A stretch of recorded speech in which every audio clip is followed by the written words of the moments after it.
Hello viewers and welcome to another chapter of reading. So let's get started, shall we? Chapter 33, The Death Eaters. Voldemort looked away from Harry and began examining his own body. His hands were like large pale spiders. His long white fingers caressed his own chest. His arms, his face, the red eyes, whose pupils were slits like cats, gleamed more brightly through the darkness. He held up his hands and flexed the fingers.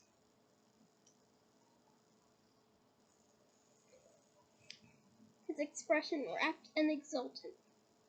He took not the slightest notice of Wormtail, who lay twitching and bleeding on the ground, nor of the great snake which had slithered back into sight and was circling Harry again, hissing.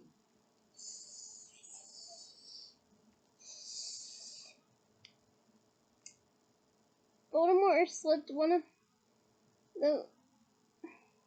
those unnaturally long-fingered hands into a deep pocket and drew out a wand.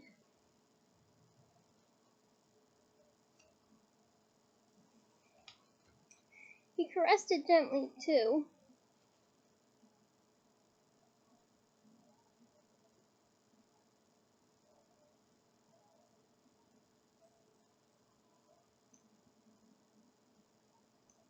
And then raised it, pointed it at Wormtail, who was lifted off the ground and thrown against the headstone where Harry was tied. He fell to the foot of it and lay there, crumpled up and crying. Voldemort turned his scarlet eyes upon Harry, laughing a high, cold, and mirthless laugh, which I have no idea how to do, by the way. My laughs are usually induced by humor. Wormtail's robes were shining with blood now. He had wrapped the stump of his arm in them. "My lord," he choked. "My lord, you promised. You did promise." "Hold out your arm," said Voldemort lazily. "Oh, master. Thank you, master." He extended the bleeding stump, but Voldemort laughed again. "The other arm, Wormtail. Master, please. Please." Voldemort bent down and pulled out Wormtail's left arm. He forced the sleeve of Wormtail's robes up past his elbow, and Harry saw something upon the skin there, something like a vivid red tattoo, a skull with a snake protruding from its mouth. The image that had appeared in the sky at the Quidditch World Cup. The Dark Mark. Voldemort examined it carefully, ignoring Wormtail's uncontrollable weeping. "It is back," he said softly. "They will all have noticed it. And now we shall see. Now we shall know. We shall know." The scar on Harry's forehead seared with a sharp pain again, and Wormtail let out a fresh howl. Voldemort removed his fingers from Wormtail's mouth, and Harry saw that it had turned jet black. A look of cruel satisfaction on his face, Voldemort straightened up, threw back his head, and stared around the dark graveyard. "How many will be brave enough to return when they feel it?" he whispered, his gleaming red eyes fixed upon the stars. "And how many will be foolish enough to stay away?" He began to pace up and down before Harry and Wormtail, eyes sweeping the graveyard all the while. After a minute or so, he looked down at Harry again, a cruel smile twisting his snake-like face.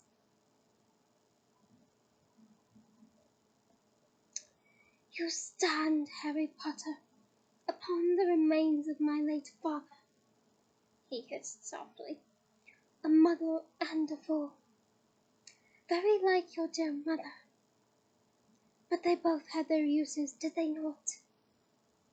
Your mother died to defend you as a child, and I killed my father. And see how useful he has proved himself in death. Voldemort laughed again. Up and down he paced, looking all round him as he walked.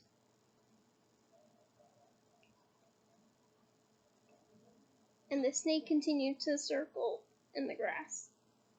You'll see that house upon the hillside, Potter. My father lived there. My mother a witch who abandoned... Wrong thing. Sorry, I'm getting a little ahead of myself. A witch who lived here in this village. Fell in love with him. But he abandoned her when she told him what she was. He didn't like magic, my father. He left her and returned to his muggle parents before I was even born, Potter. And she died giving birth to me, leaving me to be raised in a muggle orphanage. But I vowed to find him.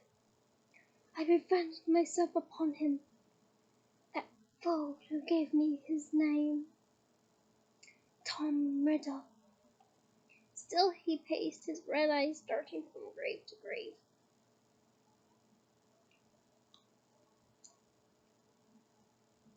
Listen to me reliving family history, he said quietly. Why, I am growing quite sentimental. But look, Harry, my true family returns. The air was suddenly full of the swishing of cloaks.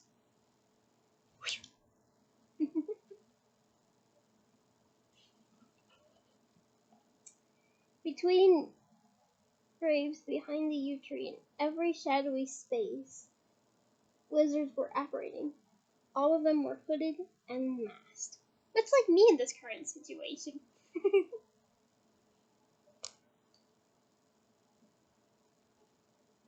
Although I confess my mask is more fashionable than theirs. And one by one they moved forward, slowly, cautiously, as though they could hardly believe their eyes. Voldemort stood in silence, waiting for them. Then one of the Death Eaters fell to his knees, crawled toward Voldemort, and kissed the hem of his black robes. Master, master, he murmured. The Death Eaters behind him did the same, each of them approaching Voldemort on his knees and kissing his robes,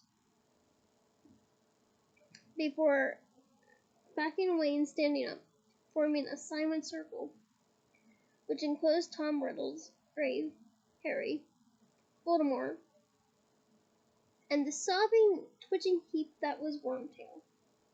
Yet they left gaps in the circle, as though waiting for more people. Voldemort, however, did not seem to expect more. He looked around at the hooded faces, and though there was no wind, a rustling seemed to run around the circle, as though it had shivered. Welcome, Death Eaters, said Voldemort quietly. 13 years. 13 years since we last met. Yet you answer my call as though it were yesterday. We are still united under the dark rock then, or are we? He put back his terrible face and sniffed, his slit-like nostrils widening.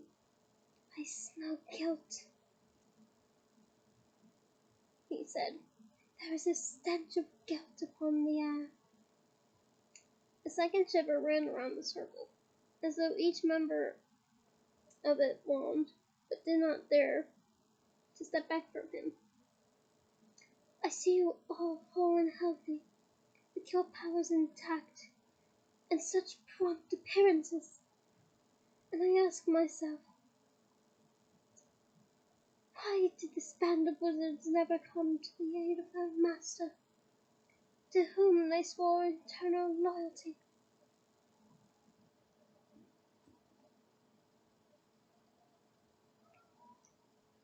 No one spoke.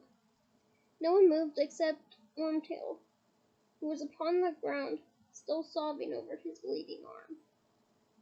"And I answer myself," whispered Voldemort.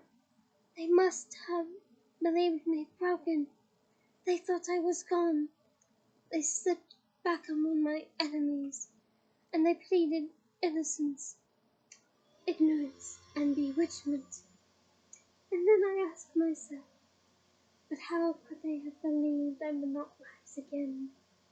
They who knew the steps I took long ago to guard myself against mortal death. They who had seen proofs of the immensity of my power in the times when I was mightier than any wizard living.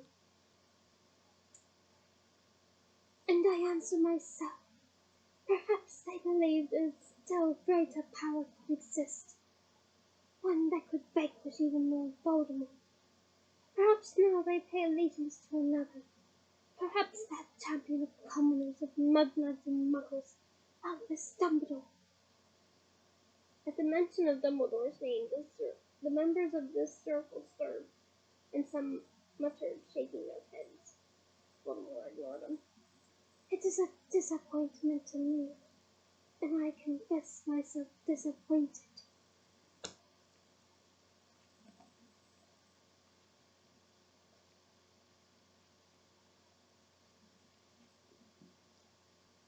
One of the men suddenly flung himself forward, breaking the circle.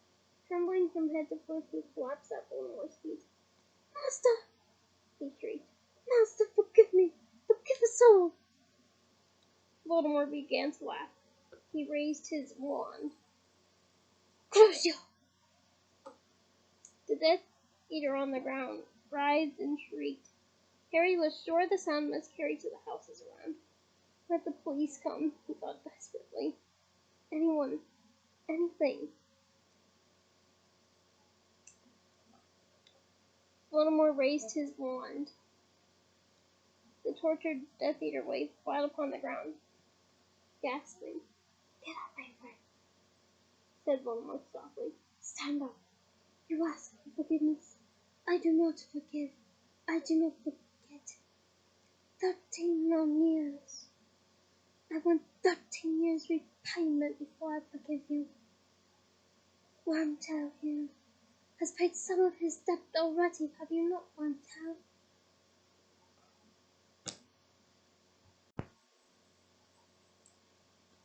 He looked down at Wormtail, who continued to sob. "You returned me not out of loyalty, but out of fear of your old friends. You deserve this, Harry Wormtail. You know that, don't you?" "Yes, Master," moaned Wormtail. "Please, Master, please." "Yet you helped me return to my body," said Voldemort coolly, watching Wormtail sob on the ground.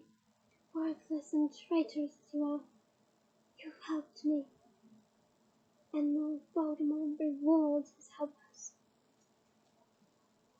Voldemort raised his wand again and whirled it through the air. A streak of what looked like molten silver hung shining in the wand's wake. Momentarily shapeless, it writhed and then formed itself into a gleaming replica of a human hand, bright as a moonlight, which soared downward and fixed itself upon Wormtail's bleeding wrist. Wormtail's sobbing stopped abruptly, his breathing harsh and ragged. He raised his hand and stared in disbelief at the silver hand, now attached seamlessly to his arm, as though he were wearing a dazzling glove. He flexed the shining fingers, and then, trembling, he picked up a small twig on the ground and crushed it into powder. "My lord," he whispered. "Master, it is beautiful. Thank you, thank you." He scrambled forward on his knees and kissed the hem of Voldemort's robes. May your loyalty never waver again, Wormtail, said Voldemort. No, my lord. Never, my lord. Wormtail stood up and took his place in the circle, staring at his powerful new hand, his face still shining with tears. Voldemort now approached the man on Wormtail's right.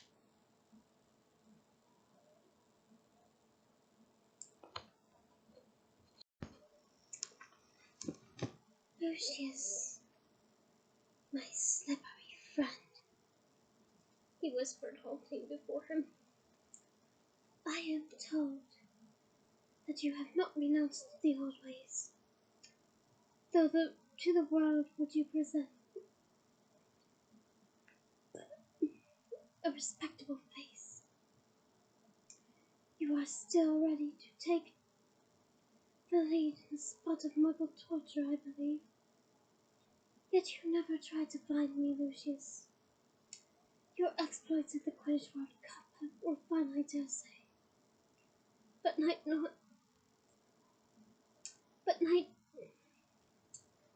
not your energies have been better directed toward finding and aiding Master? My lord, I was constantly on the alert. Came Lucius Malfoy's voice swiftly from beneath the hood.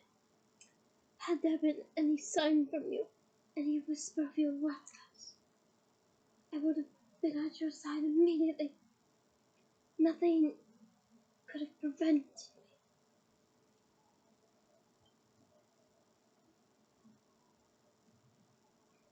And yet you ran from my mark when a faithful Death Eater sent it into the sky last summer, said Voldemort lazily. Mr. Malfoy stopped talking abruptly. Yes, I know all about that, Lucius. You have disappointed me. I expect more faithful service in the future. Of course, my lord. Of course. You are merciful. Thank you.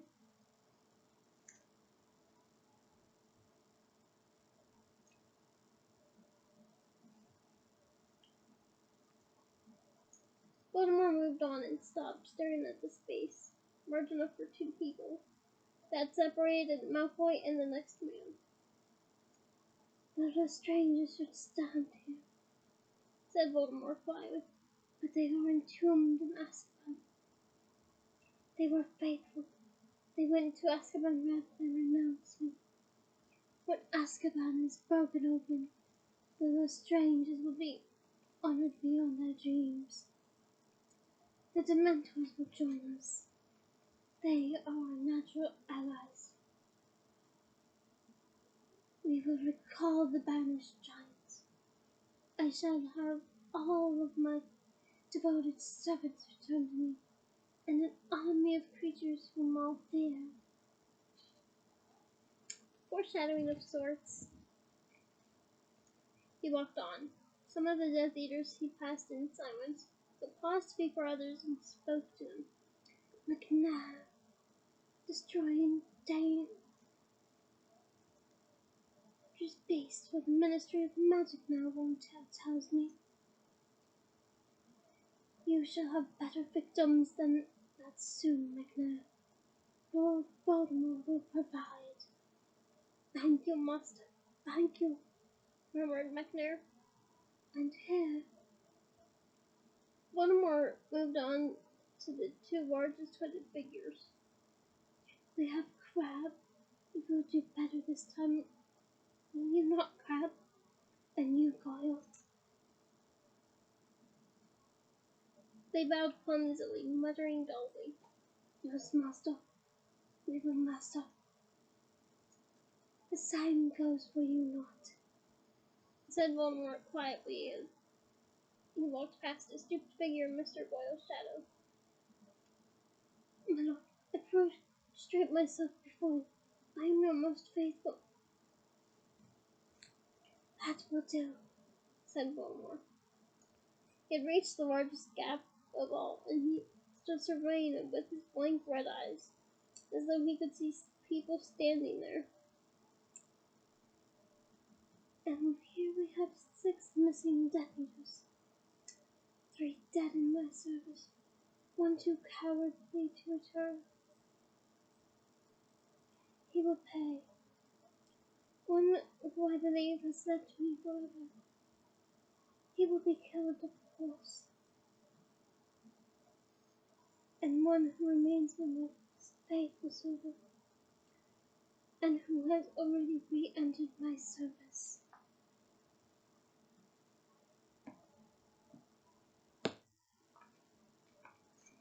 I guess in a way that could be served as foreshadowing and already established news in some regard.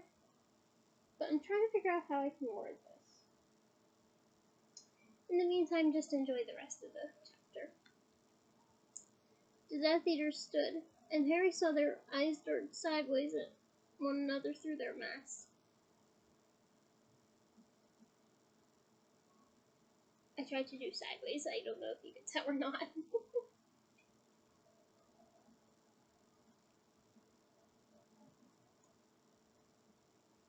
He is at Hogwarts, that faithful servant. And it was through his efforts that our young friend arrived here tonight.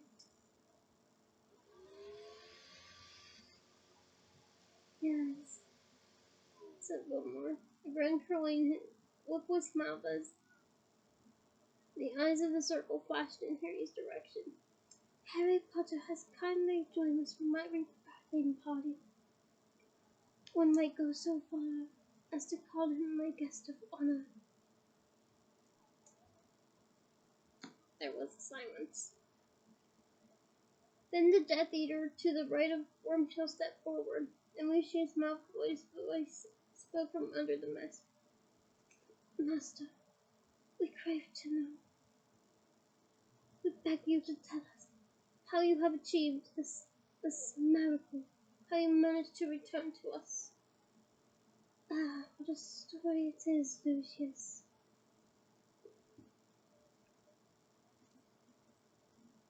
Said Voldemort, and it begins and ends with my young friend here. He walked lazily over to stand next to Harry so that the eyes of the whole circle were upon the 2 of them. The snake continued to circle. You know, of course, that they have clawed this boy my downfall, Voldemort said softly, his red eyes upon Harry, whose scar began to burn so fiercely that he almost screamed in agony. You all know on the night I lost my powers in my body, I tried to kill him. His mother died in the attempt to save him, and unwittingly provide him with a protection I admit I had not foreseen. I could not touch the boy.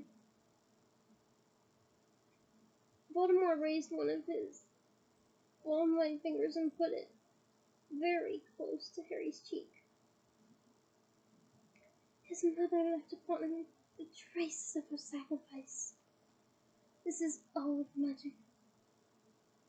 I should have remembered it. I was foolish to overlook it. But no matter. I can touch him now. Harry felt the cold tip of the long white finger touch him, and he thought his head would burst with the pain.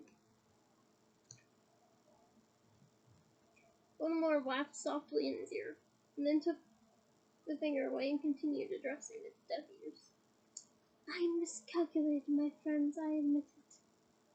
My curse was deflected by the woman's foolish sacrifice, and it rebounded upon myself. Ah, pain beyond pain, my friends. Nothing could have prepared me for it. I was ripped from my body. I was less than a spirit, less than the meanest ghost, but still I was alive. What I was even I do not know.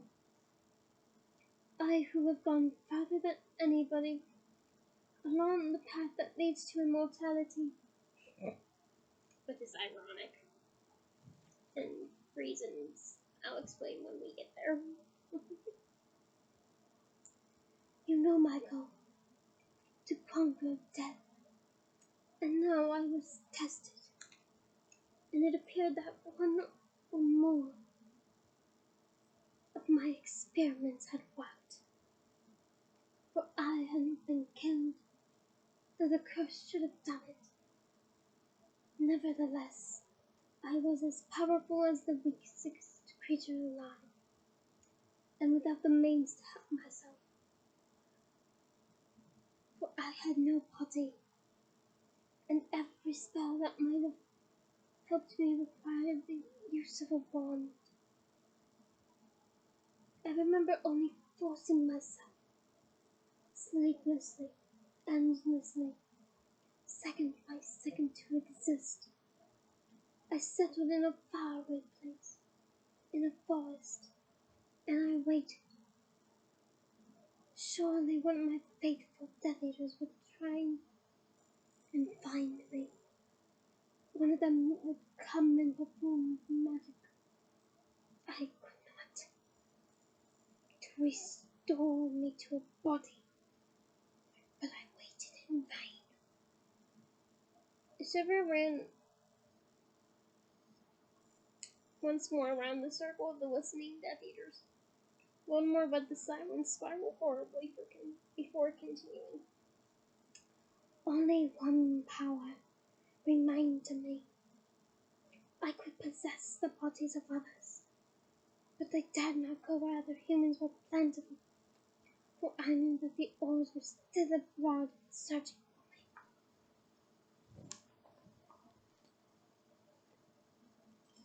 me. I sometimes inhabited animals, snakes of course being my preference, but I was little better off inside them than as pure spirit, for their bodies were adapted to perform magic, and my possession of them shortened their lives. None of them lasted long.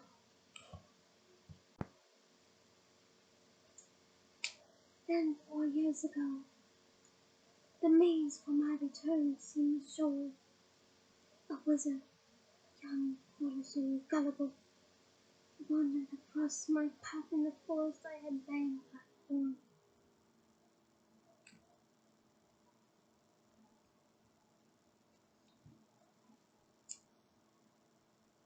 Oh, he seemed to be the very chance I had been dreaming of, for he was a teacher at Dumbledore's school. He was easy to bend to my will. He brought me back to this country, and after a while I took possession of his body to supervise him closely as he carried out my orders. But my plan failed. I did not manage to steal the sorcerer's stone. I was not to be assured immortal life. I was thwarted once again by Harry Potter. Silence once more. Nothing was stirring, not even the leaves on the yew tree. The Death Eaters were quite motionless, the glittering eyes in their masks fixed upon Voldemort and upon Harry. The servant died when I left his body, and I was left as weak as I had ever been. Voldemort continued. I returned to my hiding place far away, and I will not pretend to you that I didn't then fear that I might never regain my powers. Yes, that was perhaps my darkest hour. I could not hope that I would be sent another wizard to possess. And I had given up hope now that any of my Death Eaters cared what had become of me. One or two of the masked wizards in the circle moved uncomfortably, but Voldemort took no notice. And then, not even a year ago, when I had almost abandoned hope, it happened at last. A servant returned to me, Wormtail who had faked his own death to escape justice.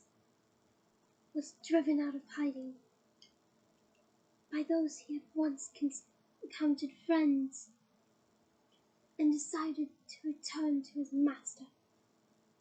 He sought me in the country where had long been rumored I was hiding, helped, of course, by the rats he met along the way.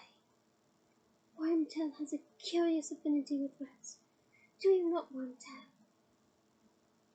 His filthy little friends told him that there was a place deep in an Albanian forest that they avoided, where small animals like themselves had met their deaths by a dark shadow that possessed them. But his journey back to me wasn't smooth, was it, Wormtail? For hungry one night, on the edge of the very forest, where he had hoped to find me, he foolishly stopped at an inn for some food. And who should he meet there but one Bertha Jorkins, a witch from the Ministry of Magic. Now see the way that favors Lord Baltimore. This might have been the end of Wormtail, and of my last hope for regeneration. But Wormtail displayed a presence of mind I would have never expected from him. Convinced Bertha Jorkins to accompany him on a nighttime stroll, he overpowered her. He brought her to me, and Bertha Jorkins, who might have ruined all, proved instead to be a gift beyond my wildest dreams. For with little persuasion, she became a veritable mine of information. She told me that the Tri-Wizard tournament would be played at Hogwarts this year. She told me that she knew of a faithful Death Eater who would only be too willing to help me if I could only contact him. She told me many things, but the means I had used to break the memory charm upon him were powerful, and when I had extracted all useful information from her, her mind and body were both damaged beyond repair. She had now served her purpose. I could not possess her. I disposed of her. Voldemort smiled his terrible smile, his red eyes blank and pitiless. Wormtail's body, of course, was ill-adapted for possession, as all assumed he's dead, and would attract far too much attention if noticed. However, he was the able-bodied servant I needed, and the poor wizard though he is, Wormtail was able to follow the instructions I gave him, for which he would return me into a rudimentary, weak body of my own, a body I would be able to inhabit while awaiting the essential ingredients from true rebirth. A spell or two of my own invention, a little help from my dear Nagini. Voldemort's red eyes fell upon the continually circling snake. A potion concocted from unicorn blood, and the snake venom Nagini provided. I was soon returned to an almost human form, and strong enough to travel.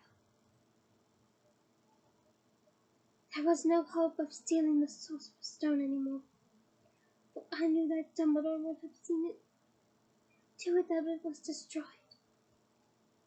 But I was willing to embrace mortal life again, before chasing immortality. I set my sights lower. I would settle for my old body back again, and my own strength.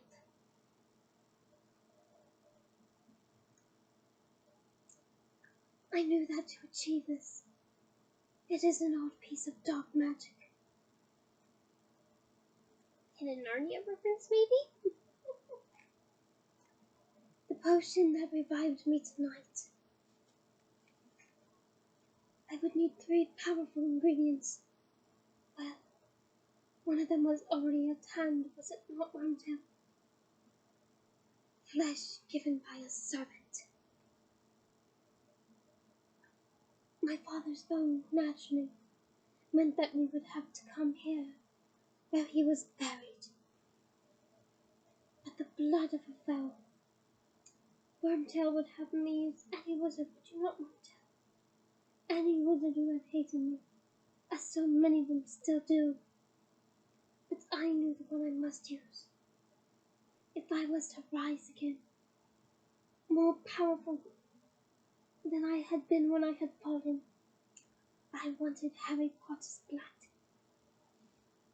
I wanted the blood of the one who had stripped me of power 13 years ago. For the lingering protection his mother once gave him would then reside in my veins too. But how to get at Harry Potter? For he has been better protected than I think even he knows. Protected in ways devised by Dumbledore long ago, when it fell to him to arrange the boy's future. Dumbledore invoked an ancient magic to ensure the boy's protection as long as he is in his relation's care. I'd hardly call the Dursleys caring. Not even I can touch him there. Then, of course, there was the Quidditch World Cup. I thought his protection might be weaker there, away from his relations and Dumbledore. But I was not yet strong enough to kidnap in the midst of a horde of Ministry's wizards.